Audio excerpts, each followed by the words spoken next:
Good morning students. आज हम LLM की 2025 की क्वेश्चन पेपर को एनालाइज करेंगे। हमने पार्ट 1 कंप्लीट कर लिया था। पार्ट 1 में हमने क्वेश्चन 1 to 20 किए थे। अब हम पार्ट 2 में 21 से लेकर 50 क्वेश्चंस तक करेंगे। आज स्टार्ट करते हैं क्वेश्चन नंबर 21 से। क्वेश्चन नंबर 21 है, अकॉर्डिंग टू भारतीय साक्ष्य अधिनियम 2023 इलेक्ट्रॉनिक और digital record are considered to have. तो भारतीय साक्ष्य अधिनियम 2023 के अनुसार इलेक्ट्रॉनिक और डिजिटल रिकॉर्ड आर कंसिडर्ड, क्या कंसिडर किया जाता है इलेक्ट्रॉनिक और डिजिटल रिकॉर्ड को। सो इसमें ऑप्शन ए है लिमिटेड वैलिडिटी एंड इन्फोर्सिबिलिटी, क्या उनकी वैलिडिटी लिमिटेड है और वो लिमिटेड इन्फोर्सिबल है। या same legal affected physical documents, क्या उनका सेम लीगल इफेक्ट है जैसा फिजिकल डॉक्यूमेंट्स का होता है आपके, सेम वैसा ही क्या इलेक्ट्रॉनिक और डिजिटल रिकॉर्ड का इफेक्ट है, या नो लीगल इफेक्ट, या इनका कोई लीगल इफेक्ट ही नहीं है। हम बीएसए के अनुसार देखें तो इलेक्ट्रॉनिक और डिजिटल रिकॉर्ड का सेम लीगल इफेक्ट है जैसा फिजिकल डॉक्यूमेंट्स का होता है, उनको सेम कंसिडर किया जाता है। तो आपको पता ही है कि इलेक्ट्रॉनिक और डिजिटल रिकॉर्ड आजकल काफी यूज होते हैं, जैसे कि आपकी व्हाट्सएप चैट्स होती हैं, या फिर आपके सीसीटीवी कैमरा फुटेजेस होती हैं, डिजिटल एग्रीमेंट्स होते हैं, आपके आधार रिकॉर्ड्स होते हैं, ईमेल होती है, पीडीएफ होते हैं। तो आजकल मैक्सिमम डॉक्यूमेंट्स जो होते हैं वो डिजिटल फॉर्म में ही एग्जिस्ट होते हैं। इसीलिए भारतीय साक्ष्य अधिनियम ने रिकॉग्नाइज किया है कि इलेक्ट्रॉनिक और डिजिटल रिकॉर्ड का सेम लीगल इफेक्ट होगा जैसे कि फिजिकल डॉक्यूमेंट्स का होता है, यानी कि वो लीगली इक्वल माने जाएंगे। जैसे आपको पेपर डॉक्यूमेंट्स होते हैं वैसे ही आपके इलेक्ट्रॉनिक और डिजिटल रिकॉर्ड्स भी माने जाएंगे।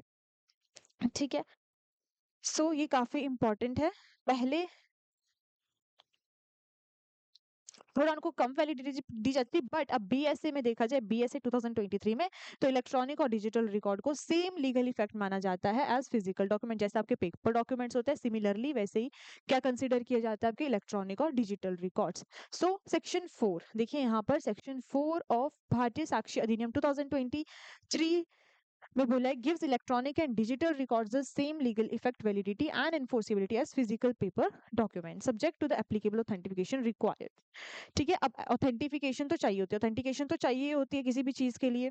ठीक है, सर्टिफिकेट तो चाहिए होगा। सेक्शन 3 में बोला जाता है कि सर्टिफिकेट भी आपको इलेक्ट्रॉनिक रिकॉर्ड्स का साथ में प्रोवाइड करना है। बट सेक्शन 4 बीएसए के अनुसार इन दोनों का क्या होता है, जो आपके पेपर डॉक्यूमेंट्स होते हैं, ठीक है, वो किसके इक्वल माने जाते हैं, पेपर डॉक्यूमेंट्स, और जो आपकी इलेक्ट्रॉनिक और डिजिटल रिकॉर्ड्स उनकी सेम लीगल वैल्यू मानी जाती है। ठीक है, तो ये दोनों क्या है, इक्वल है, सेम लीगल वैल्यू इन दोनों की है। कौन से सेक्शन में, सेक्शन 4 भारतीय साक्ष्य अधिनियम के अनुसार। और सेक्शन 63 बीएसए का बोलता है कि सर्टिफिकेट चाहिए किसके लिए, इलेक्ट्रॉनिक रिकॉर्ड को प्रोड्यूस करने के साथ उसके लिए उसकी ऑथेंटिसिटी को प्रोड्यूस टेस्ट करने के लिए, उसकी ऑथेंटिसिटी को प्रूव करने के लिए हमें क्या चाहिए, सर्टिफिकेट। जो कौन सा सेक्शन बोलते हैं, section 63 of BSA. Okay, so next question number 21, sorry, point 22. Oral admissions as to contents of electronic records are relevant when the genuineness of the। अब oral admissions, जो oral admissions दी जाती है electronic records को लेकर, वो relevant मानी जाती है कब, जब उनकी genuineness of the electronic record produced is in question. जब जेन्यूननेस की वो सच्चे हैं या नहीं है, वो ट्रुथ है कि नहीं है, उसकी जेन्यूननेस को अगर क्वेश्चन है, इलेक्ट्रॉनिक रिकॉर्ड की जेन्यूननेस को अगर क्वेश्चन किया गया है, तो जो ऑरल एडमिशंस है वो क्या मानी जाती है, सही मानी जाती है। ठीक है, रेलिवेंट मानी जाती है। Oral admissions as to content of electronic records are relevant when genuineness of electronic record produce in question. जब उसकी जेन्यूननेस को ही क्वेश्चन कर दिया गया है, सपोज किसी इलेक्ट्रॉनिक रिकॉर्ड की जेन्यूननेस को किसी ने क्वेश्चन कर लिया है, सपोज कोर्ट में किसी पर्सन ने कह दिया कि ये जो इलेक्ट्रॉनिक रिकॉर्ड है ये तो फेक है। अब उसके जेन्यूननेस की ये फेक है ऐसा बोला जा रहा है किसी पर्सन के थ्रू, उस इलेक्ट्रॉनिक रिकॉर्ड को जो प्रोड्यूस किया गया, सपोज कोई चैट प्रोड्यूस कर दी गई है, व्हाट्सएप चैट, तो दूसरी पार्टी कहती है ये तो फेक है। तो उसके जो ऑरल एडमिशंस है उसको क्या माना जाएगा, रेलिवेंट माना जाएगा। कब माना जाएगा, जब वो उसकी जेन्युइननेस को क्वेश्चन कर रहा है। ठीक है, क्वेश्चन कर रहा है, इलेक्ट्रॉनिक रिकॉर्ड प्रोड्यूस किया है, क्वेश्चन किया जा रहा है, तो ऑरल एडमिशंस क्या मानी जाएंगी, रेलिवेंट मानी जाएंगी। बाकी देखो, बाकी क्या ऑप्शन यहाँ दी गई थी, digital signature on electronic record produce is in question, so ये तो इसका आंसर नहीं रहेगा सही। ठीक है, custody of electronic record is question और digital signature certificate is in question, no. जब इलेक्ट्रॉनिक रिकॉर्ड जो प्रोड्यूस किया गया वो क्वेश्चन किया जा रहा है, तब हम क्या मानेंगे, रेलिवेंट मानेंगे ऑरल एडमिशंस को। ठीक है, कोर्ट, आपको पता है कि इलेक्ट्रॉनिक रिकॉर्ड अगर खुद प्रोवाइड किया जा रहा है उसको कंसिडर नॉर्मली कंसिडर कर लेता है, ठीक है। ऑरल स्टेटमेंट्स उस कंटेंट की जनरली एक्सेप्ट नहीं की जाती हैं, ऑरल एडमिशंस जनरली एक्सेप्ट नहीं होती है, बट अगर उसकी जेन्यूननेस ही क्वेश्चन पे है तो क्या की जाएगी वो, तब वो क्या मानी जाएगी, ऑरल एडमिशंस रेलिवेंट मानी जाएगी, ठीक है। So, mirroring the rule for oral admission as to contents of ordinary document, Section 22, Old Evidence Act, oral admissions as to contents of an electronic record are relevant only when genuineness of electronic record itself is in question, not merely disputes over its digital signature, signature certificate, custody, which are addressed by separate specific provisions. ठीक है, इसके लिए अलग provisions दिया, but अगर हम बात करें तो इलेक्ट्रॉनिक रिकॉर्ड को जो प्रोड्यूस किया गया है कोर्ट में, अगर उसकी जेन्यूनेस ही क्वेश्चन कर दी गई है तो हम क्या मानेंगे, ऑरल एडमिशंस को रेलिवेंट मानेंगे, ठीक है।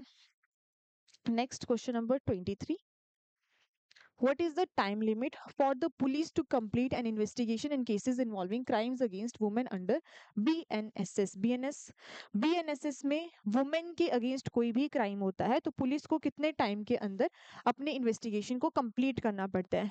जैसे कि आपके रेप केसेस हो जाते हैं, कोई भी स्पेसिफिक ऑफेंस है वुमेन के अगेंस्ट होता है, तो पुलिस को कितने टाइम के अंदर इन्वेस्टिगेशन कंप्लीट करनी होती है, तो इसका आंसर क्या रहेगा, 60 डेज, ठीक है। 60 days from the date the information is recorded, ठीक है। 60 डेज के अंदर अंदर कंप्लीट करनी पड़ती है पुलिस को अपनी इन्वेस्टिगेशन, जिस दिन एफआईआर हुई थी या जिस दिन इन्फॉर्मेशन प्रोवाइड गई थी पुलिस को, तो उसके 60 डेज के अंदर इन्वेस्टिगेशन पुलिस स्टेशन में पुलिस को कंप्लीट करनी पड़ती है, ठीक है। जो भी अगर वुमेन के अगेंस्ट कोई भी क्राइम हुआ है बीएनएसएस के अंडर, ठीक है। और इसका जो मेन एम है इसका, इस प्रोविजन का क्या है, स्पीडी इन्वेस्टिगेशन और जस्टिस प्रोवाइड करना। सो ये प्रोविजन मेनली निर्भया इंसिडेंट 2012 में जो हुआ था उसके बाद इंट्रोड्यूस किया गया था, ताकि डिले ना हो इन्वेस्टिगेशन प्रोसेस में, इसीलिए ये वाला प्रोविजन इंट्रोड्यूस कर दिया गया था कि 60 दिन के अंदर अंदर आपको क्या करनी है, इन्फॉर्मेशन जो आपको रिकॉर्ड किया आपने, ठीक है, उसके अंदर 60 डेज के अंदर अंदर आपको वुमेन के अगेंस्ट कोई भी क्राइम होते हैं बीएनएसएस के थ्रू आपको जल्दी जल्दी इन्वेस्टिगेट करने के 60 डेज की टाइम लिमिट यहाँ बता दिया। देखिए, under BNSS 2023, continuing the post 2018 CRPC amendment scheme introduced after the Nirbhaya case, investigation into offences as rape and other specified crimes against women must ordinarily be completed within 60 days या 2 months from the date the information FIR is recorded, ठीक है। जिस दिन information मिली या जिस दिन FIR record हुई थी उस दिन से 60 दिन के अंदर अंदर जो स्पेसिफाइड क्राइम्स है, रेप केसेस है, कुछ भी टाइप का ऑफेंस है वुमेन के अगेंस्ट, आपको वो कंप्लीट करनी है, ठीक है। तो ये काफी इंपॉर्टेंट क्वेश्चन था। Next question number 24, which section defines gender to include male, female and transgender in BNS? So BNS में जेंडर वर्ड को बोला, जेंडर की डेफिनेशन में 3 चीजें इंक्लूड की गई है, मेल, फीमेल और ट्रांसजेंडर। तो कौन सा सेक्शन बताता है इस चीज को, so section 2 subsection 10, section 2 subsection 10 BNS 2025 clarifies that pronoun he and its derivatives are used throughout the Samhita to include, ठीक है, जहां जहां भी, क्योंकि आपको पता है बीएनएसएस में ज्यादातर जगह क्या, सॉरी बीएनएस में जगह क्या यूज किया गया, ही। तो ही का मतलब सिर्फ लड़का ही नहीं है, मेल ही नहीं है, ही का मतलब क्या है, मेल, फीमेल और साथ में ट्रांसजेंडर भी, ठीक है। ये तीनों आपको पता ही है कि ट्रांसजेंडर को हमारा एक काफी इंपॉर्टेंट केस है NALSA versus Union of India. NALSA मतलब कि national legal services authority versus Union of India में ट्रांसजेंडर को एज अ थर्ड पर्सन क्या दे दी गई थी, रिकॉग्निशन दे दी गई थी, ट्रांसजेंडर को भी रिकॉग्नाइज किया गया हमारी कंट्री में। सो इसमें ही का मतलब क्या होता है, मेल, फीमेल, ट्रांसजेंडर तीनों, thereby making the gender neutral scope of the code, यानी कि जेंडर न्यूट्रल, यानी कि तीनों कंसिडर किए। ही का मतलब सिर्फ मेल ही नहीं होता है बीएनएस में, ही का मतलब क्या होता है, मेल, फीमेल, ट्रांसजेंडर। और ये कौन से सेक्शन में दिया गया, सेक्शन 2 सबसेक्शन 10 में ये बताया गया है।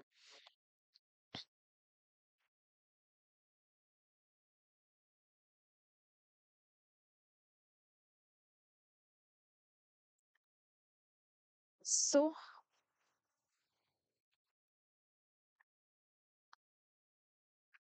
ये था आपका सेक्शन 2 सबसेक्शन 10। ओके, बाकी सेक्शन क्या कहते हैं यहाँ देखो, सेक्शन 11 इसका answer, section 11 relates to act done by several persons in furtherance of common intention. तो ये आपका कॉमन इंटेंशन वाला सेक्शन है, ठीक है। सेक्शन 10 आपको कॉमन इंटेंशन वाला है। Section 303 relates to the theft, section 303 किससे रिलेट करता है, थेफ्ट, ये थेफ्ट का सेक्शन है, सेक्शन 300 से आपने याद रखना है। और सेक्शन 69 भी काफी इंपॉर्टेंट है, relates to sexual intercourse by employing deceitful means इसमें बोला गया हुआ है कि आप सेक्सुअल इंटरकोर्स करते हैं धोखे से, ठीक है, एम्प्लॉइंग डिसीटफुल मींस धोखे से आप सेक्सुअल इंटरकोर्स करते हैं, झूठ बोलकर आप सेक्सुअल इंटरकोर्स करते हैं, जैसे कि शादी का झांसा देकर आप सेक्सुअल इंटरकोर्स करते हो, सेक्शन 69 है। ये कोई भी इससे रिलेट नहीं करता, तो सेक्शन 2 सबसेक्शन 10 इसका सही आंसर रहेगा। Next question 25, principle that bail is a rule and jail is an exception. Bail is a rule and jail is an exception was established in the case of, तो bail is a rule and jail is an exception कौन से case में establish किया गया था ये वाला principal, तो इसका आंसर क्या रहेगा, state of Rajasthan versus Balchand. State of Rajasthan versus Balchand में बोला गया था कि बेल क्या है, रूल है, जेल क्या है, एक्सेप्शन है। State of Rajasthan versus Balchand alias Baliya, year 1977, Supreme Court justice V R Krishna Iyer laid down now celebrated principle that bail is the rule and jail is exception, emphasizing that pre-trial detention should not be used as a form of punishment before guilt is established। तो आपको पता ही है कि हमारे India में supreme court ने कहा, supreme court ने आपको पता है कि क्या क्या, a person is presumed innocent until proven guilty. तो आपको ये पता ही है कि a person is presumed innocent, एक पर्सन को इनोसेंट प्रिज्यूम किया जाता है अंटिल प्रूवन गिल्टी, यानी कि जब तक उसको गिल्टी प्रूव ना कर दिया जाए जब तक उसको क्या प्रूव माना जाता है, इनोसेंट माना जाता है। हमारे इंडिया में यही चलता है। उसी के बेसिस पर हमारा ये प्रिंसिपल निकला है, bail is a rule, bail हमारा रूल है, जेल क्या हमारी एक्सेप्शन है। इसमें बोला गया है मेनली कि एक पर्सन है वो नॉर्मली बेल पर रिलीज हो जाना चाहिए, किसी को जेल भेजना उसकी कन्विक्शन से पहले, कन्विक्शन मतलब कि जब उसको कोर्ट ने घोषित कर दिया है कि यही क्या है, अपराधी है, ठीक है, उसको कन्विक्टेड पर्सन घोषित कर दिया गया है। तो sending someone to jail before conviction, किसी को कन्विक्शन से पहले ही जेल भेज रहे हो तो ये चीज नहीं होनी चाहिए, सिर्फ एक्सेप्शनल सिचुएशंस में ही होनी चाहिए।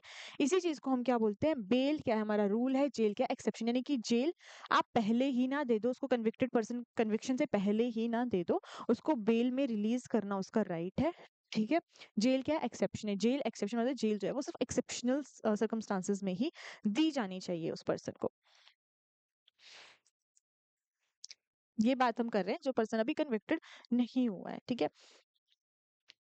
सुप्रीम कोर्ट ने ऐसा क्यों कहा कि अगर कोई पर्सन को गिल्टी ही फाउंड नहीं किया है तो उसको अगर हम जेल में रखते हैं काफी लंबे समय तक, तो उसका क्या होता है, पर्सनल लिबर्टी से वॉयलेट होती है, ह्यूमन डिग्निटी, उसका फेयर ट्रायल उससे वॉयलेट होता है। तो इसी चीज को ध्यान में रखते हुए कोर्ट ने ऐसा कहा है, ठीक है। तो bail is a rule and jail is an exception कौन से केस में लेट डाउन किया गया था, state of Rajasthan versus Balchand, से काफी इंपॉर्टेंट है, state of Rajasthan versus Balchand. Next 26th question, what is the maximum punishment for gang rape under new law. तो मैक्सिमम पनिशमेंट कितनी है गैंग रेप के लिए न्यू लॉ में, हमारे बीएनएस में गैंग रेप के लिए मैक्सिमम पनिशमेंट कितनी है, up to death penalty, death penalty तक। BNS 2023 gang rape is punishable with rigorous imprisonment for life, ठीक है, रिगरस इम्प्रिजनमेंट हो सकती है आपको लाइफ के लिए, where the victim is a minor, under 18 or more aggravated categories for younger children, the punishment can extend up to death penalty, reflecting the enhanced sentencing। तो इसमें क्या बोला गया है कि जो आपका गैंग रेप के लिए कितनी पनिशमेंट बताई गई, मैक्सिमम डेथ पेनल्टी तक आपको हो सकती है गैंग रेप के लिए, ठीक है। आपको पता है कि गैंग रेप काफी ज्यादा सीरियस ऑफेंस माना जाता है, तो डिपेंड करता है फैक्ट्स ऑफ द केस, तो पनिशमेंट कितनी आपको डेथ पेनल्टी तक भी दी जा सकती है। लॉ मेनली स्ट्रिक्टर बन गया था निर्भया केस के बाद, निर्भया केस जो हुआ था 2012 में, उसके बाद लॉ ज्यादा स्ट्रिक्टर बन गया, तो बीएनएस ने स्ट्रिक्टर पनिशमेंट्स इसमें इंक्लूड कर दी है। आपने याद रखना है कि सेक्शन 70 डील करता है, सेक्शन 70, ठीक है, सेक्शन 70 डील करता है punishment for gang rape that is up to death penalty, ये काफी इंपॉर्टेंट था। Next 27, identification of a suspect by photo is, अब किसी सस्पेक्ट को फोटो से आइडेंटिफाई करना एडमिसिबल है एज एविडेंस, ठीक है, it is admissible in evidence, not admissible in evidence गलत है, ठीक है, सस्पेक्ट मस्ट बी प्रेजेंट ऐसा भी नहीं है, बोथ बीएनसी भी नहीं है, क्या है, एडमिसिबल इन एविडेंस, ठीक है। Photo identification of a suspect by a witness, अगर विटनेस किसी पर्सन को फोटो के थ्रू, ठीक है, पुलिस किसी को जैसे शो करती है फोटोग्राफ सस्पेक्ट की विटनेस को, अगर विटनेस उस सस्पेक्ट को फोटोग्राफ से आइडेंटिफाई कर देता है तो वो आइडेंटिफिकेशन क्या मानी जाती है, एडमिसिबल मानी जाती है एविडेंस में। फोटो आइडेंटिफिकेशन एक तरह से कंक्लूसिव प्रूफ नहीं होता है, ठीक है, this is not a conclusive proof, ठीक है, कंक्लूसिव प्रूफ ये नहीं है। It only supports the witness identification made later in court, ये जस्ट सपोर्ट कर रहा है, एक तरह से सपोर्टिंग डॉक्यूमेंट की तरह है, ठीक है।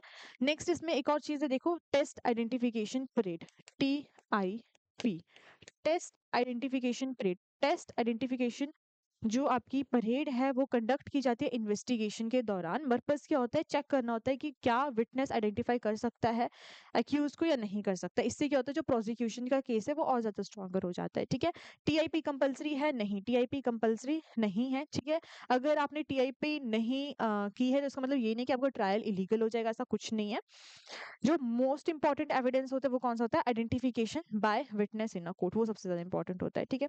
तो आपने याद रखना ये चीज की identification of a suspect by photo क्या है, एडमिसिबल है एविडेंस में, ठीक है, it is admissible in evidence. Next question number 28, what legal principle states that individuals have the right to know what information is collected about them and how it is used? तो कौन सा principal बोलता है कि individual के पास right है, right to know, कि कौन सी इंफॉर्मेशन उनके बारे में कलेक्ट की जा रही है और कैसे उस चीज को यूज किया जा रहा है। सो इसका क्या आंसर रहेगा, right to access, right to access. Right to privacy तो इसका नहीं होगा, राइट टू प्राइवेसी मतलब आपकी लाइफ आप किसी को शो नहीं कर सकते हो, ठीक है, आप कोई आपकी मतलब की लाइफ में ताका झांकी नहीं कर सकता है, ठीक है। आर्टिकल 21 के अंदर राइट टू प्राइवेसी आपको पता ही है कि इसका जो इम्पोर्टेंट लैंडमार्क केस है वो कौन सा है, KS पुत्तस्वामी केस, ठीक है, KS Puttaswamy versus Union of India, इसका लैंडमार्क केस है। राइट टू प्राइवेसी का, right to be silent, right to anonymity, इसका आंसर नहीं रहेगा, इसका आंसर क्या रहेगा, राइट टू एक्सेस, ठीक है, right to access. A core data protection principle जो कि आपके DPDP एक्ट में भी बताया गया, ठीक है। Digital personal data protection act 2023 provisions on data principles, right to obtain a summary of personal data.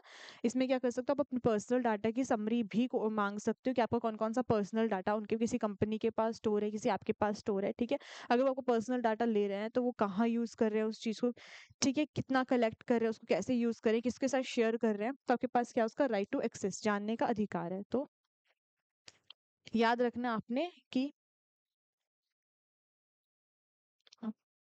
कौन सा प्रिंसिपल बोलता है कि राइट टू नो है पर्सन के पास, कि कौन सी इन्फॉर्मेशन की कलेक्ट की जा रही है और कैसे उसको यूज किया जाए, तो right to access. Next 29, which of the following provision relating to confessions has been addressed by section 23 of BSA? So कौन सा प्रोविजन कन्फेशंस को लेकर सेक्शन 23 में बताया गया है BSA में? So इसका आंसर देखिए, confession made to a police officer is inadmissible unless made in the presence of magistrate. तो इसका आंसर ये रहेगा, सेक्शन 23 बोलता है कि पहले 25 26 था एविडेंस एक्ट का, अब 23 है। Confession made to police officer, ठीक है, किसी पुलिस ऑफिसर को आप कन्फेशन दे रहे हो तो वो क्या मानी जाएगी, इनएडमिसिबल मानी जाएगी, वो एडमिसिबल नहीं मानी जाएगी, ठीक है। Confession made by a person while in police custody भी इनएडमिसिबल मानी जाएगी, ठीक है।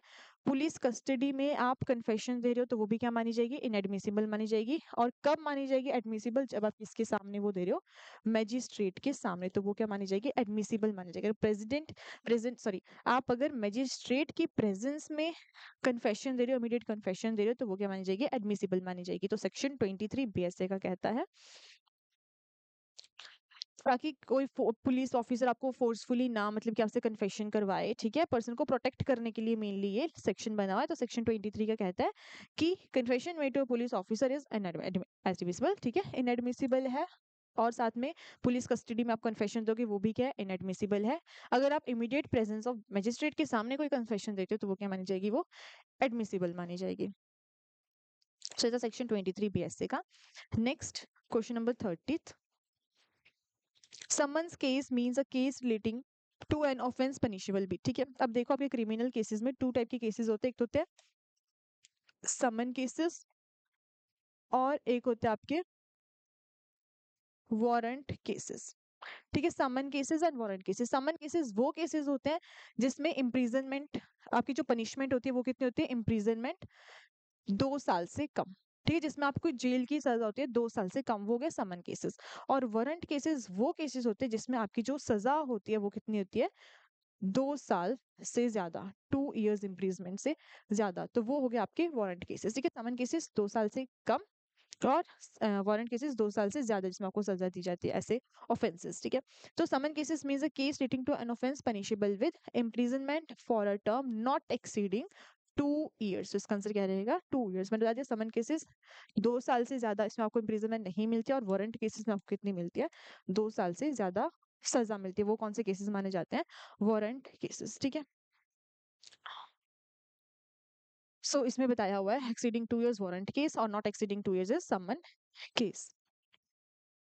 Next question number 31। Which new offense has been added under section 226 BNS? तो BNS के section 226 में कौन सा नया offense आपका ऐड किया गया है? सो आप देखिए इसमें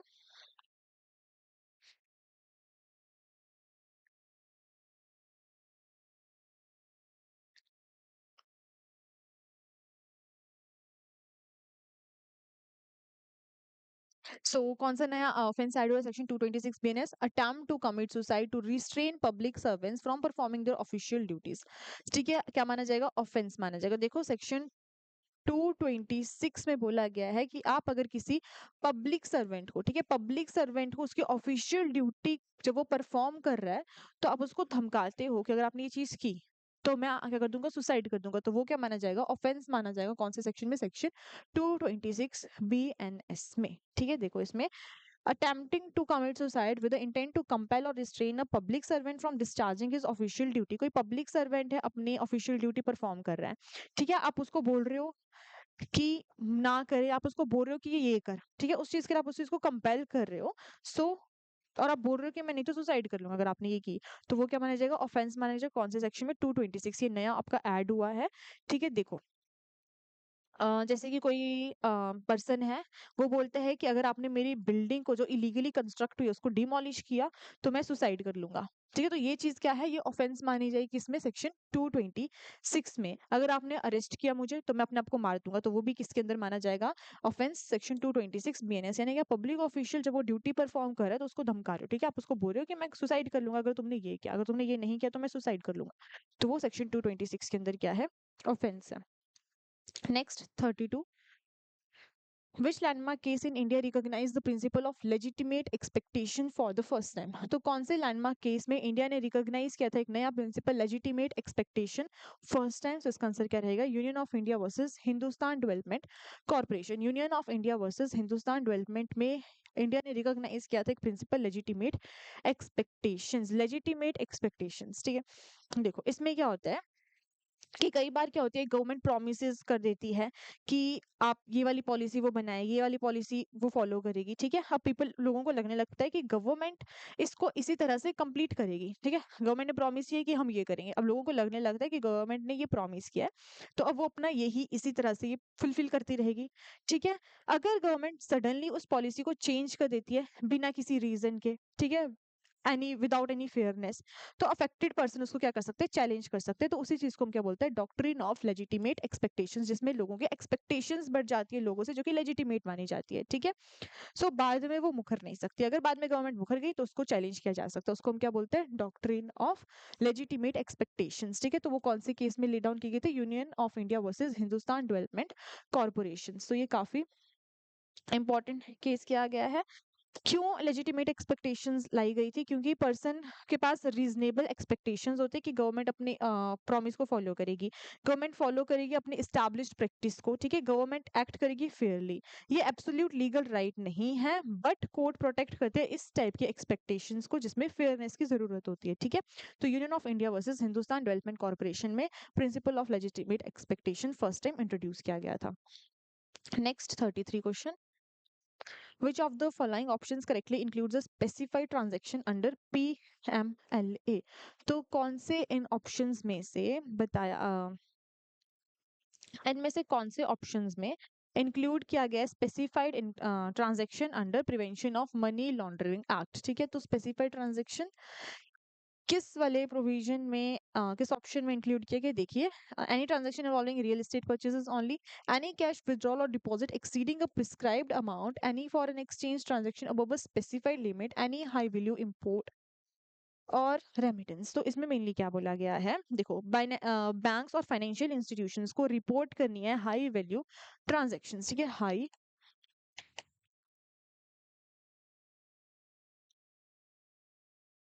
हाई वैल्यू ट्रांजेक्शन्स। बैंक और फाइनेंशियल इंस्टीट्यूशंस को हाई वैल्यू ट्रांजेक्शन्स को क्या करना है, आपको रिपोर्ट करना है। क्यों? मनी लॉन्ड्रिंग को प्रिवेंट करने के लिए, टेररिस्ट फाइनेंसिंग को प्रिवेंट करने के लिए, टैक्स इवेजन को प्रिवेंट करने के लिए। इन्हीं को हम क्या बोलते हैं, स्पेसिफाइड ट्रांजैक्शंस। यही क्या है आपकी स्पेसिफाइड ट्रांजैक्शंस हैं, ठीक है। तो जो फाइनेंशियल इंस्टीट्यूशंस है या जो बैंक्स है उनको रिपोर्ट करना है हाई वैल्यू ट्रांजैक्शंस, जो हाई वैल्यू से ज्यादा मात्रा में ट्रांजैक्शंस हो रही है उस चीज को रिपोर्ट करना है, ठीक है। जैसे कि मनी लॉन्ड्रिंग से बचने के लिए या फिर टेररिस्ट फाइनेंसिंग पता चल सके, ठीक है, टैक्स इवेजन तो नहीं हो रहा है, तो इस चीज के लिए। तो ये किस में मेनली है दिया हुआ आपके prevention of money laundering act 2002 में, ठीक है। सो आपने याद रखना है कि कौन सा ऑप्शन इसमें से स्पेसिफाइड ट्रांजैक्शन को इंक्लूड कर रहा है। तो देखो इसमें सब कुछ आ रहा है, ठीक है। Specified limit and high value important remittance, any cash withdrawal deposit, ठीक है। कोई भी कैश विड्रॉ किया जा रहा है, डिपॉजिट किया जा रहा है exceeding a prescribed amount, any foreign exchange transaction above a specified limit and any high value import remittance, ठीक है। वो चीज किसमें जाती है, आपके स्पेसिफाइड ट्रांजैक्शन में आ जाती है, किसमें, prevention of money laundering act में। तो इसका आंसर रहेगा next 34th, public servant as defined under prevention of corruption act means. तो पब्लिक सर्वेंट का मतलब क्या है, प्रिवेंशन ऑफ करप्शन एक्ट का है। तो पब्लिक सर्वेंट जो वो काफी वाइडर टर्म है आपकी, प्रिवेंशन ऑफ करप्शन एक्ट, इसमें सब आ जाएंगे। देखिए, any person in the service or pay of the government or remunerated by government by fees or commission for the performance of any public duty, any person in the service or pay of a corruption established by under a central provincial state act or an authority or a body owned or controlled or aided by the government, any person in the service और पे of a local authority, ठीक है। इसमें state भी आ रहा है, इसमें central भी आ रहा है, इसमें लोकल भी आ रहा है। तो जो आपके पब्लिक सर्वेंट की डेफिनेशन है वो काफी इसमें वाइडर बताई हुई है, ठीक है। तो public servant central government employees आ जाता है, आपके स्टेट गवर्नमेंट इंप्लॉयज आ जाते हैं, ठीक है। लोकल अथॉरिटीज के भी इंप्लॉयज इसमें आ जाते हैं, आपके जजेस आ जाते हैं, गवर्नमेंट कंपनी इंप्लॉयज इसमें आ जाते हैं, पर्सन जो जो पब्लिक ड्यूटीज परफॉर्म कर रहे हैं वो आ जाते हैं, employees of government control corporation या स्टैट्यूटरी बॉडी भी इसमें आ जाते हैं। तो पब्लिक सर्वेंट की डेफिनेशन काफी वाइडर है। तो प्रिवेंशन ऑफ करप्शन एक्ट 1980 में काफी ज्यादा कैटेगरी ऑफ पर्सन को इंक्लूड किया गया। ये डेफिनेशन क्या है, इंक्लूसिव इन नेचर है, ठीक है। सो ये था। नेक्स्ट है, next question number 35th, which of the following provisions has been newly introduced under BNSS 2023 promote the use of technology in criminal procedure. तो कौन सा प्रोविजन न्यूली इंट्रोड्यूस किया है बीएनएसएस 2023 में, जिससे जो टेक्नोलॉजी का यूज है वो प्रमोट हो जाएगा इन क्रिमिनल प्रोसीजर में, ठीक है। तो इसका आंसर क्या रहेगा, recording of search seizure by audio video means ये नया आपका यूज हुआ था, नया प्रोविजन ऐड हुआ है बीएनएसएस में, recording of search and seizure proceedings through audio video electronic means. यानी कि इसमें बोला गया है कोई भी आप सर्च एंड सीजर करते हो तो वो कैसे रिकॉर्ड भी करना है साथ में, ठीक है। ऑडियो वीडियोस की रिकॉर्डिंग भी होनी चाहिए साथ साथ में। फिर कोर्ट उसकी रिकॉर्डिंग भी देखेगी कि कैसे कैसे वो जो प्रोसीडिंग्स थी वो कंडक्ट की गई थी, ठीक है। जिससे एक तरह से ट्रांसपेरेंसी भी इनहांस होंगे और रिड्यूस होगा later disputes over the manner in which such proceedings were conducted, ठीक है। अगर कोई डिस्प्यूट होता है, कोई बोलता है कि ये मतलब झूठ है या कुछ भी पुलिस के ऊपर वो कर देता है, आरोप लगा लेता है, ठीक है। बोलता है कि ये तो पुलिस ने जानबूझ के एविडेंस इस तरह से लगवाए हैं, ठीक है। ये कुछ भी इस टाइप की चीज होती है कि अनफेयरली कंडक्ट किया, इस चीज को कोई चैलेंज करता है तो वो अगर ऑडियो वीडियो के थ्रू अगर सर्च एंड सीजर किया जाएगा पुलिस के थ्रू तो वो ज्यादा एफिशिएंट रहेगा, ज्यादा वैल्यूएबल रहेगा।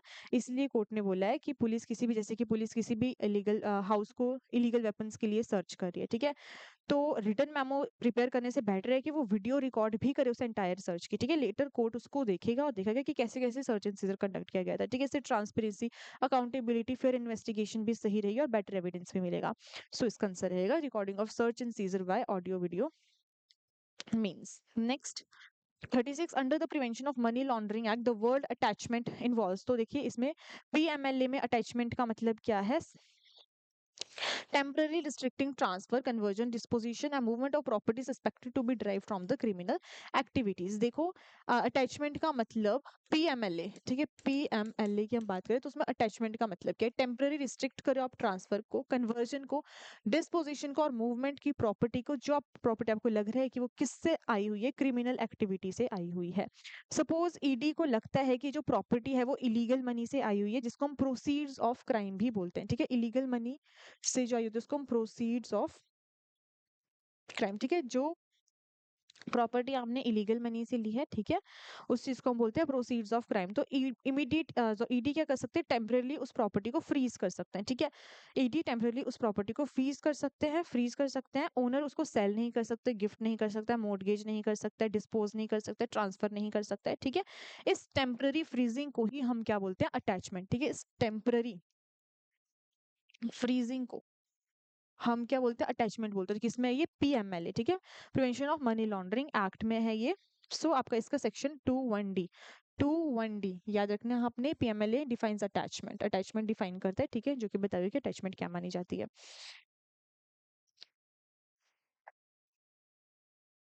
Next question number 37, retention of records seized or frozen is provided in section dash of the prevention of money laundering act 2002। तो रिटेंशन ऑफ रिकॉर्ड्स, अब आप रिकॉर्ड्स को रख रहे हो, ठीक है, जो सीज और फ्रोज आपने किए थे, फ्रीज किए थे, कौन से सेक्शन में प्रोवाइडेड है, मनी लॉन्ड्रिंग एक्ट के। So section 21, section 21 of PMLA 2002 provides for the retention of property record seized और फ्रोजन अंडर सेक्शन 17 और 18, laying down the procedure and time limits within which such retention must be authorized continued by the adjudicating authority. देखो इसमें बोला है कि ED seize करती है या फ्रीज करती है किसी भी प्रॉपर्टी और रिकॉर्ड को, तो ये लॉ बताता है कि कितने टाइम के लिए वो उसको रिटेन कर सकती हैं, कौन ऑथराइज करता है उसके रिटेंशन को, और कौन सा प्रोसीजर फॉलो किया जाएगा, ठीक है। तो ये सब कुछ कौन से सेक्शन में बताया गया, सेक्शन 21 में, ठीक है। पूरा प्रोसीजर बताया हुआ है retention of records and seized और फ्रोजन प्रॉपर्टी को लेकर सेक्शन 21 में, ठीक है। सेक्शन 17 आपका सर्च एंड सीजर बताता है, सेक्शन 18 सर्च ऑफ पर्सन बताता है, सेक्शन 19 अरेस्ट बताता है, सेक्शन 20 रिटेंशन ऑफ प्रॉपर्टी बताता है, और सेक्शन 21 रिटेंशन ऑफ रिकॉर्ड्स बताता है, ठीक है। तो सेक्शन 21 यहाँ पर इंपॉर्टेंट है। Next 38, section 17 of prevention of money laundering act 2002 provides, अब देखो सेक्शन 17 क्या बताता है, empowers the director to order search and seizure, ठीक है। ये क्या बताता है, सर्च एंड सीजर का सेक्शन हमने पहले भी डिस्कस किया था। तो जो ईडी होता है, अगर उसको लगता है कि पर्सन पोजेस कर रहा है proceeds of crime, proceeds of crime मैंने बताया क्या होता है, जो आपने प्रॉपर्टी खरीदे इलीगल मनी से, ठीक है, वो क्या प्रोसीड्स ऑफ क्राइम। तो ईडी को लगता है कि किसी पर्सन के पास प्रोसीड्स ऑफ क्राइम है, रेलिवेंट डॉक्यूमेंट्स है, रेलिवेंट रिकॉर्ड्स है, तो वो उस चीज को क्या कर सकता है, वो ऑथराइज कर सकता है उसके सर्च एंड सीजर को, ठीक है।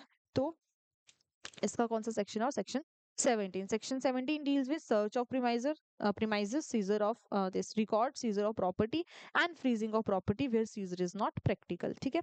तो सेक्शन 17 काफी इंपॉर्टेंट था सर्च एंड सीजर का। नेक्स्ट क्वेश्चन 39, 39 देखो, the protection under article 311 clause 2 of the constitution of India for giving reasonable opportunity is not available here. देखो प्रोटेक्शन दी गई है article 311 clause 2 constitution of India में, for giving reasonable opportunity जहां आपको available, ठीक है। Reasonable opportunity आपको कहाँ अवेलेबल नहीं है, तो देखो जहां आपको रीजनेबल अपॉर्चुनिटी बिल्कुल भी है, वैसे नॉर्मली रीजनेबल अपॉर्चुनिटी सबको दी जाती है सुनने की, ठीक है, reasonable opportunity to be heard सबको दी जाती है, बट कहाँ, इसकी 3 एक्सेप्शंस है, 3 एक्सेप्शंस जहां पर आपको क्या नहीं दी जाती है, रीजनेबल अपॉर्चुनिटी नहीं दी जाती है। सो देखो फर्स्ट है इसमें, फर्स्ट है dismissal on the ground of conduct leading to conviction on a criminal charge where it is not reasonably practical to hold such inquiry and where the president governor is satisfied that in the trust of security of the state it is expedient to give such an opportunity। so इसका क्या जाएगा, third exception ही आपकी क्या है, in the interest of security of the state it is not expedient to give such an opportunity। अगर आपको लगता है कि सिक्योरिटी ऑफ द स्टेट के लिए आपको अपॉर्चुनिटी नहीं मिलनी चाहिए तो आपको नहीं दी जाएगी अपॉर्चुनिटी, ठीक है।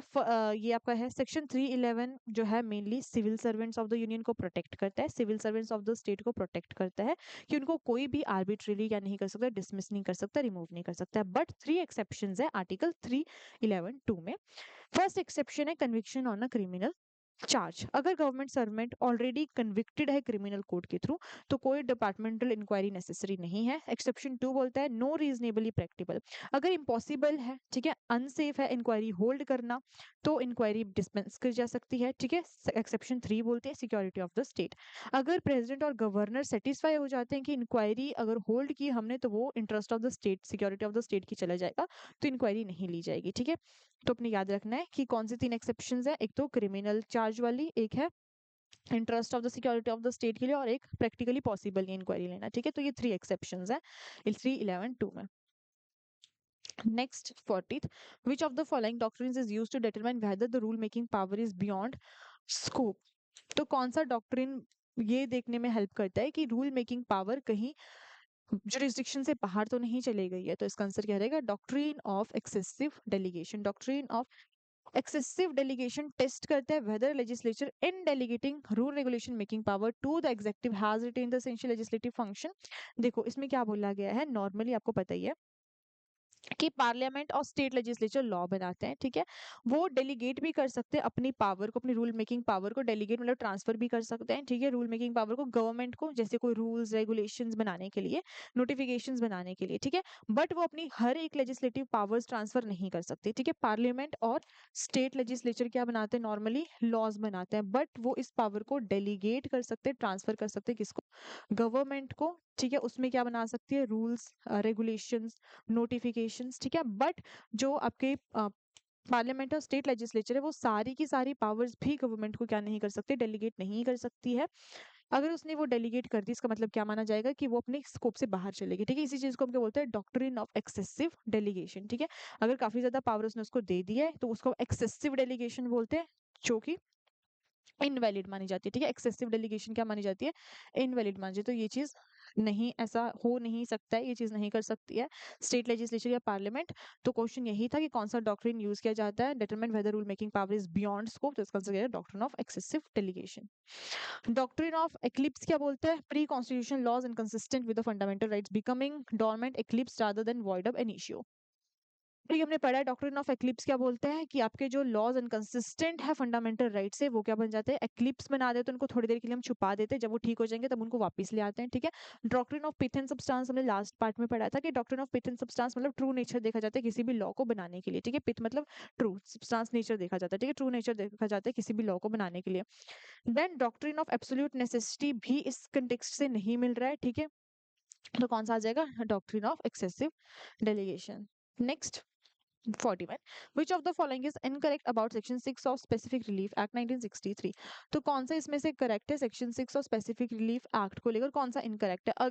It gives a summary remedy to plaintiff, the claim is based on possession and no proof of title is required, period of limitation is only 6 months from the date of dispossession. तो ये सारे सही है, इसमें से गलत क्या है ये, ठीक है, कि इसमें बोला गया है कि क्लेम किसके ऊपर बेस्ड है, टाइटल पर बेस्ड है, पर ये क्या है, ये गलत है, ठीक है। टाइटल के ऊपर बेस्ड नहीं है, ये सिर्फ किस चीज के ऊपर बेस्ड है, पोजेशन के ऊपर बेस्ड है। देखिए सेक्शन 6 मेनली पोजेशन को प्रोटेक्ट करता है ना कि ओनरशिप, ठीक है। सेक्शन 6 आपने याद रखना है कि किस चीज को प्रोटेक्ट करता है, पोजेशन को प्रोटेक्ट करता है ना कि ओनरशिप को, ठीक है। पोजेशन को प्रोटेक्ट करता है ना कि ओनरशिप को। अगर पर्सन को इलीगली डिस्पोजेस्ट कर दिया गया है तो अपनी पोजेशन को रिकवर कर सकता है even without proving ownership. Ownership मतलब कि टाइटल, इसीलिए क्लेम किसके ऊपर बेस्ड है, पूरी तरह से पोजेशन के ऊपर बेस्ड है ना कि टाइटल के ऊपर बेस्ड है, ठीक है। और प्लेंटिफ को 3 चीजें प्रूव करनी पड़ती है सेक्शन 6 के अंदर, एक तो प्रीवियस पोजीशन कि पहले उसके पास पोजीशन था उस चीज का, फिर सेकंड इलीगल डिस्पोजिशन कि उसको इलीगली वहां से डिस्पोजेस किया गया, उसने इलीगली वहां पर पोजीशन ले लिया, ठीक है। Suit filed with in 6 months, 6 months के अंदर उसको क्या करना पड़ता है, सूट फाइल करना पड़ता है। तो ये चीजें उस चीज को, ये तीनों चीजें उसको प्रूव करने की जरूरत होती है, ना कि उसको ओनरशिप प्रूव करनी होती है, ठीक है। तो इसमें लिखा है क्लेम बेस्ड ऑन टाइटल, तो उसको ओनरशिप या टाइटल प्रूव करने की जरूरत नहीं होती है। तो इसमें से कौन सा आंसर आपका सही रहेगा, बी, ठीक है। B is incorrect about section 6 of Specific Relief Act. Next 42. Which of the following contracts can be specifically enforceable? तो इनमें से कौन सा कॉन्ट्रैक्ट स्पेसिफिकली इन्फोर्सिएबल है? कॉन्ट्रैक्ट टू मैरी, आपको पता है कॉन्ट्रैक्ट टू मैरी नहीं माना जाता है, contract to write a book नहीं, ठीक है। Contract to sell a picture by a dead painter and to rare china vases, इसमें क्या बोला गया है, देखो स्पेसिफिक परफॉर्मेंस का मतलब क्या होता है, कोर्ट ऑर्डर करती है कि आपको वो जो कॉन्ट्रैक्ट है वो परफॉर्म करना है, एक्चुअली परफॉर्म करना है कॉन्ट्रैक्ट को, ठीक है। Instead of merely paying compensation, court बोलती है कि आप सिर्फ कंपनसेशन पे नहीं करोगे, आपको ये जो चीज है ये करनी ही पड़ेगी, वो तो स्पेसिफिक परफॉर्मेंस ऑफ कॉन्ट्रैक्ट। इस रेमेडी को मेनली ग्रांट किया जाता है जो स्पेसिफिक परफॉर्मेंस ऑफ कॉन्ट्रैक्ट है, ठीक है। ये एक रेमेडी होती है, अगर कोई कॉन्ट्रैक्ट परफॉर्म नहीं कर रहा है तो कोर्ट या तो डैमेजेस ग्रांट करती है मेनली, या तो फिर specific performance of contract grant करती है। स्पेसिफिक परफॉर्मेंस ऑफ कॉन्ट्रैक्ट तब यूज होता है जब पर्सन को बोला जाता है है कि आप ही को ये चीज करनी पड़ेगी, ठीक है, कोई और इसको नहीं कर सकता, या कंपनसेशन आप पे कर भी दोगे तो भी इस चीज का भुगतान नहीं होगा, तो वो स्पेसिफिक परफॉर्मेंस के वक्त दिया जाता है। डैमेजेस जब उस चीज को भुगतान किया जा सकता है पैसों से तब दिया जाता है। तो contract to sell a picture by dead painter and to hear चाइना में क्या बोली कोड, स्पेसिफिक परफॉर्मेंस, क्योंकि ये जो सब्जेक्ट मैटर इसका यूनिक है, ठीक है, इससे कंपनसेशन से ये चीज पूरी नहीं की जा सकती है। एक रेयर पेंटिंग है, एंटीक फेस है जो कि काफी यूनिक है, ठीक है, रेयर पेंटिंग है जो कोई और नहीं बना सकता है, ठीक है, एंटीक वेस है जो कोई और नहीं बना सकता, काफी यूनिक है। तो इसीलिए कोर्ट क्या बोलती है यहाँ पर, स्पेसिफिकली इन्फोर्स यानी कि स्पेसिफिक परफॉर्मेंस ऑफ कॉन्ट्रैक्ट के लिए बोलेगी, तो इसका आंसर क्या आ जाएगा, सी, ठीक है, क्योंकि ये यूनिक गुड्स हैं, यूनिक गुड्स हैं, कोई और इसको कर ही नहीं सकता, तो कोर्ट बोलेगी आप ही को ये चीज करनी पड़ेगी, अगर आप मुख कर रहे हो तो आपको करनी ही पड़ेगी ये वाली चीज। Then 43, who can when can court refuse to grant injunction under section 41 of the specific relief act? तो कोर्ट कब मना कर सकते हैं इंजंक्शन के लिए section 41 of specific relief act में? तो सेक्शन 41 में बताया गया है कि कोर्ट कब कब इंजंक्शन ग्रांट करने के लिए मना कर सकती है। तो काफी सिचुएशंस बताई गई हैं जहां पर इंजंक्शन आपको नहीं दी जाएगी, ठीक है, इसमें सब कुछ आ जाता है, to restrain any person from applying to a legislative body, to restrain any person instituting और prosecuting and proceeding in criminal matter, to prevent a continuing breach in which plaintiff has acquiesced, ठीक है, तो इसका answer सारे रहेंगे। देखो section 41 में situations बताई गई है कहाँ कहाँ कोर्ट इंजंक्शन ग्रांट करती है, ठीक है, इसी को हम क्या बोलते हैं, बार्स टू इंजंक्शंस बोलते हैं। ऑल द सिचुएशंस जो है वो क्वेश्चंस में आंसर में दी गई है वो सारी करेक्ट मानी जाएगी क्वेश्चन में। देखो कोर्ट इंजंक्शन ग्रांट नहीं करता है किसी पर्सन को, कोर्ट इंजंक्शन तब ग्रांट नहीं करता है जब किसी पर्सन को बोला जाता है, रिस्ट्रेन किया जाता है अप्लाई करने के लिए लेजिस्लेटिव बॉडी में, ठीक है, तब कोर्ट इंजंक्शन ग्रांट नहीं करता है। क्रिमिनल प्रोसीडिंग्स को रिस्ट्रेन करने के लिए भी आपका इंजंक्शन ग्रांट नहीं किया जा सकता है। जहां पर प्लेंटिफ एक्विजिस्ड है, एक्विजिस्ट मतलब कि accepted the situation by his conduct, ठीक है, एक्सेप्ट, उसने एक्सेप्ट कर दिया, accepted the situation by his conduct, ठीक है, उसने अपने कंडक्ट से सिचुएशन को एक्सेप्ट कर लिया, उस चीज में वो कोर्ट ग्रांट कंजक्शन नहीं करती, इंजंक्शन ग्रांट नहीं करती है।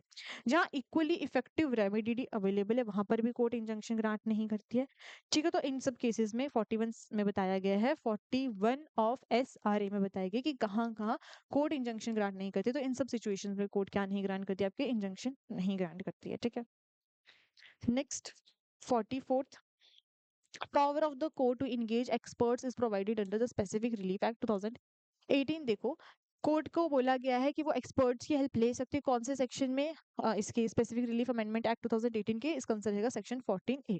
14A empowers the court in a suit for specific performance to seek the assistance or opinion of one or more experts, ठीक है, जैसे कोई टेक्निकल इशू है, इंफ्रास्ट्रक्चर प्रोजेक्ट रिलेटेड इशू है, कुछ इस टाइप का कॉन्ट्रैक्ट है, उसमें क्या कर सकती है वो, किसी की असिस्टेंस ले सकती है, ठीक है, ओपिनियन ले सकती है किसी भी एक्सपर्ट की, एक या एक से ज्यादा एक्सपर्ट की, तो वो कौन से सेक्शन में बोला गया, सेक्शन 14A की। 14A में कोर्ट हेल्प ले सकती है किसी भी एक्सपर्ट की, ठीक है, किसी भी केस को डिसाइड करने के लिए उनकी ओपिनियन ले सकती है, असिस्टेंस ले सकती है एक या एक से ज्यादा एक्सपर्ट्स की। Section 14A of specific relief amendment act 2018 में ये चीज दी हुई है। Next 45th, under the Specific Relief Act, special provision for contract relating to infrastructure project is contained in Section 20A, inserted by 2018 amendment bars the grant of injunction in a suit involving a contract relating to specified infrastructure project। देखिए mainly इसमें क्या बोला गया है, infrastructure projects में आपके roads आ जाते हैं, हाईवेज आ जाते हैं, रेलवेज आ जाते हैं, एयरपोर्ट्स आ जाते हैं, मेट्रो आ जाते हैं, पावर प्लांट्स आ जाते हैं, पोर्ट्स आ जाते हैं, ठीक है। अगर कोर्ट्स बार बार इन प्रोजेक्ट्स में इंजंक्शंस देता रहा तो इससे क्या हो जाएगा, ये डिले हो सकते हैं, ठीक है, इसीलिए सेक्शन 20 रिस्ट्रिक्ट कर देता है grant of injunctions in the specified infrastructure project contracts, ठीक है। तो सेक्शन 20A क्या कर देता है, बार बार लगा देता है इन सब में, ठीक है, इंफ्रास्ट्रक्चर प्रोजेक्ट्स में, किस चीज के लिए, इंजंक्शन के लिए। इंजंक्शन क्या होता है, कोर्ट जब बोलती है कि आपको ये चीज करनी है, ठीक है, या तो कोर्ट बोलती है कि आपको ये चीज रोकनी है, तो वो होता है इंजंक्शन। सो सेक्शन 20A में इंफ्रास्ट्रक्चर प्रोजेक्ट पर क्या कर दिया जाता है, बार किया जाता है, ठीक है, इंजंक्शन लगाने से, ताकि प्रोजेक्ट जो है वो डिले ना हो, तो सेक्शन 20A डील करता है इस चीज से। नेक्स्ट है multifariousness in a suit relates results due to. Multifariousness suit में कब होती है, मिस जॉइंडर ऑफ पार्टीज जब होता है, and miss joinder of cause of action जब दोनों चीजें होती है, ठीक है। जब मिस जॉइंडर ऑफ पार्टीज हो रहा है और miss joinder of cause of action हो रहा है, तब क्या हो, उसको हम क्या बोलते हैं, मल्टीफेरियसनेस, उससे क्या आ जाती है, मल्टीफेरियसनेस आ जाती है केसेस में। देखो मल्टीफेरियसिस का मतलब होता है जब सूट को आपने इम्प्रॉपरली कंबाइन कर लिया, ठीक है, जिसमें रॉन्ग पार्टीज आ जाती हैं और अनरिलेटेड कॉज ऑफ एक्शन हो जाता है एक ही केस में, ठीक है। इससे ये हो जाती है, कंफ्यूजन हो जाती है और अननेसेसरी कॉम्प्लिकेशंस हो जाती हैं। जैसे कि ए फाइल कर देता है एक सूट किसी के अगेंस्ट, ठीक है। जैसे कि एक ही सूट, ए है पर्सन, वो एक सूट फाइल कर देता है, ठीक है, एक ही सूट में बोल देता है कि बी ने उसके साथ क्या किया है, ब्रीच किया है, ब्रीच ऑफ कॉन्ट्रैक्ट किया है, ठीक है। और वो उसी सूट में बोल देता है कि सी ने उसके साथ प्रॉपर्टी का कोई डिस्प्यूट कर दिया है, ठीक है। उसी सूट में बोल देता है कि डी ने रोड एक्सीडेंट कर लिया उसके साथ, ठीक है, रोड एक्सीडेंट कर लिया, यानी कि एक ही सूट में वो अलग अलग कॉज ऑफ एक्शन भी ला रहा है, ठीक है, अलग अलग पार्टीज को भी इन्वॉल्व कर रहा है। तो उससे क्या हो जाता है, उस चीज को हम बोलते हैं मल्टीएस फेरियसनेस, यानी कि मिस जॉइंडर ऑफ पार्टीज उसमें हो रहा है, miss joinder of cause of action हो रहा है, पूरी कंफ्यूजन क्रिएट हो रही है। सो इस चीज को हम बोलते हैं multifariousness. Next 47 question, pleading means, pleading का मतलब क्या होता है, देखो प्लीडिंग का मतलब क्या होता है, प्लेंट प्लस रिटन स्टेटमेंट, इसको हम क्या बोलते हैं, प्लीडिंग, ठीक है। प्लेंट कौन देता है, प्लेंटिफ, ठीक है, प्लेंटिफ फाइल करता है कोर्ट में। प्लेंट और रिटन स्टेटमेंट कौन फाइल करता है, डिफेंडेंट फाइल करता है, ठीक है। टुगेदर इस चीज को हम क्या बोलते हैं, प्लीडिंग बोलते हैं। प्लीडिंग क्या होती है, फॉर्मल स्टेटमेंट्स होती है जो कि पार्टीज ने फाइल की होती है कोर्ट में। टू टाइप की प्लीडिंग्स है, एक तो प्लेंट है, plaint is filed by plaintiff and written statement is filed by defendant. Evidence को हम प्लीडिंग में कंसीडर नहीं करते, प्लीडिंग में हम सिर्फ किस चीज को मानते हैं, सिर्फ प्लेंट और रिटन स्टेटमेंट। तो प्लीडिंग में क्या जाती है, प्लेंट और रिटन स्टेटमेंट दोनों आ जाती है। Next 48, a garnishee order is an order. Garnishee order कौन सा ऑर्डर होता है, देखो गार्निशी ऑर्डर मेनली हम कंसिडर देखेंगे, जैसे कि सपोज ए केस जीत आता है बी के फेवर में, ठीक है, ए जो है वो केस जीत गया, ए केस जीत गया, बी हार गया, ठीक है। अब ए को क्या करना है, सॉरी बी को क्या करना है, ए को मनी देनी है, ठीक है। ए केस जीत गया है, बी हार गया, बी को मनी देनी है ए को। तो यहाँ पर देखो अब सी पर्सन है कोई, सपोज करो अब कोई सी पर्सन है, ठीक है, इसके पास थी बी की मनी, जिसने सी पर्सन के पास बी की कोई मनी थी, पुरानी मनी, पुरानी की बात हम कर रहे हैं, सी पर्सन के पास बी की कोई पुरानी मनी थी, सी को बी को लौटानी थी। तो यहाँ पर कोर्ट क्या बोल सकती है, कोर्ट बोलती है कि सी बी को देने से अच्छा है, ठीक है, इसने बी को तो देनी थी मनी, बी को देने से अच्छा है किसको दे दे वो मनी, ए को दे दे। तो इसी चीज को हम क्या बोलते हैं, गार्निशी ऑर्डर, ठीक है, इस ऑर्डर को बोलते हैं गार्निशी ऑर्डर। देखो, if court directing a third party the garnishee to pay money owed to the judgment debtor, judgment debtor the person who owns money, ठीक है, जजमेंट डेटर जिसके अगेंस्ट केस चला गया है, जो कि जिसको पैसे देने हैं, ठीक है, directly to the judgment creditor जो फैसला जीत गया, person who is owed money, जिसको पैसे देने थे, इंस्टेड ऑफ डेटर, ठीक है। तो इसमें बोला गया है कि ए केस जीत गया, बी हार गया, अब बी को पैसे देने थे ए को, ठीक है, बी को पैसे देने थे ए को, कोई थर्ड पार्टी थी सी, उसके पास भी बी के पैसे थे, तो वो बी को पैसे दे फिर बी इसको दे, इससे बेटर है कि डायरेक्टली किसको दे दे, ए को पैसे दे दे। तो उस चीज को हम क्या बोलते हैं, गार्निशी ऑर्डर, ठीक है।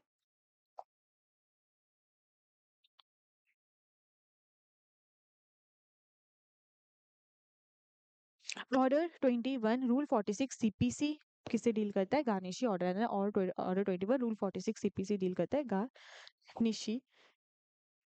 Next 49, which of the following properties of a judgment debtors are liable to be attach. तो जजमेंट डेटर है जिसको अपनी प्रॉपर्टी दी, जिसको पैसे देने हैं, ठीक है, तो उसकी कौन सी प्रॉपर्टी हम अटैच कर सकते हैं, पर्सनल ऑर्नामेंट्स तो आपको पता है कि नहीं हम यूज करते अटैच करते हैं, ठीक है। Tools of artisans cattle and seed grain भी इसमें नहीं आएंगे, नेसेसरी हाउस होल्ड फर्नीचर भी नहीं आएगा, shares in a corporation and government securities इसका करेक्ट आंसर रहेगा, ठीक है। शेयर्स एंड, देखो आपको पता है कुछ प्रॉपर्टीज अटैच होती है, कुछ प्रॉपर्टीज जो है वो प्रोटेक्टेड रहती है। तो शेयर्स और गवर्नमेंट सिक्योरिटीज अटैचेबल है, बट एसेंशियल पर्संस बिलोंगिंग्स जो वगैरह है वो सब क्या नहीं है, अटैचेबल नहीं होती है। Section 60 CPC deals with property liable to attachment and sale. तो प्रॉपर्टी जो लाइबल होती है अटैचमेंट के लिए वो क्या क्या होती है, आपकी सेल शेयर्स होते हैं, ठीक है, गवर्नमेंट सिक्योरिटीज होती है, सैलरी होती है जो कि कुछ लिमिट्स तक सब्जेक्टेड है, बैंक अकाउंट्स होते हैं, डेप्ट होते हैं, और सर्टेन मूवेबल प्रॉपर्टी होती है, ठीक है। बट कुछ चीजें जो है वो इससे रिमूव्ड है, तो एग्जेम्पशंस आपकी ये सारी क्या थी, एग्जेम्पशंस थी, बट ये इस चीज में अलाउड है, ठीक है। नेक्स्ट लास्ट क्वेश्चन इस पार्ट का, jurisdiction of high court under section 100 of cpc is to entertain a second appeal, ठीक है, हाई कोर्ट के पास second, high court second appeal को, ठीक है, सेकंड अपील ले सकता है जब उसमें क्या आएगा, जब it will obtains a substantial question of law. ठीक है, सब्सटेंशियल क्वेश्चन ऑफ लॉ अगर इन्वॉल्व है तो हाई कोर्ट क्या कर सकते हैं, सेकंड अपील ले सकती है। ठीक है, under section 100 of CPC. First appeal अगर सब्सटेंशियल क्वेश्चन ऑफ लॉ होगा या सब्सटेंशियल क्वेश्चन ऑफ फैक्ट होगा, दोनों में ले सकते हैं, बट सेकंड अपील वो सिर्फ किस में लेगी, सब्सटेंशियल क्वेश्चन ऑफ लॉ होगा अगर उस चीज में। ठीक है, सेकंड अपील सिर्फ आपकी इसीलिए अब फाइल नहीं हो सकती कि पार्टी खुश नहीं है। सेकंड अपील हमेशा हाई कोर्ट सेकंड अपील कब सुनता है आपकी, अगर वहां पर क्या इन्वॉल्व है, substantial question of law involve है तभी। ठीक है, सब्सटेंशियल क्वेश्चन ऑफ लॉ क्या होता है, एक लीगल इशू होता है जो कि काफी ज्यादा इंपॉर्टेंट होता है, जिससे पार्टीज के राइट्स भी अफेक्ट हो रहे हैं। ठीक है, जिसमें आपके लॉ को इंटरप्रेट करना बहुत ज्यादा जरूरी होता है। तो सेकंड अपील सुनने से पहले कोर्ट ये देखता है कि इसमें सब्सटेंशियल क्वेश्चन ऑफ लॉ है या नहीं है, उसी के बाद अपील की प्रोसेस को फर्दर आगे एग्जीक्यूट किया जाता है, अदरवाइज नहीं किया जा सकता। ठीक है, तो फर्स्ट अपील में आपके question of fact question of law दोनों आते हैं, बट सेकंड अपील में सिर्फ क्या आता है, only substantial question of law आता है। और कौन से सेक्शन इससे डील करता है, सेक्शन 100 ऑफ सीपीसी। ठीक है, ये थे आज के 30 क्वेश्चन हमने किए 21 से लेकर 50 तक। ये हमारे कंप्लीट हो गया पार्ट 1 एंड 2 में हमारे section sorry question number 1 to 50। ठीक है, बाकी हम नेक्स्ट पार्ट में करेंगे question number 51 to 100। Thank you so much.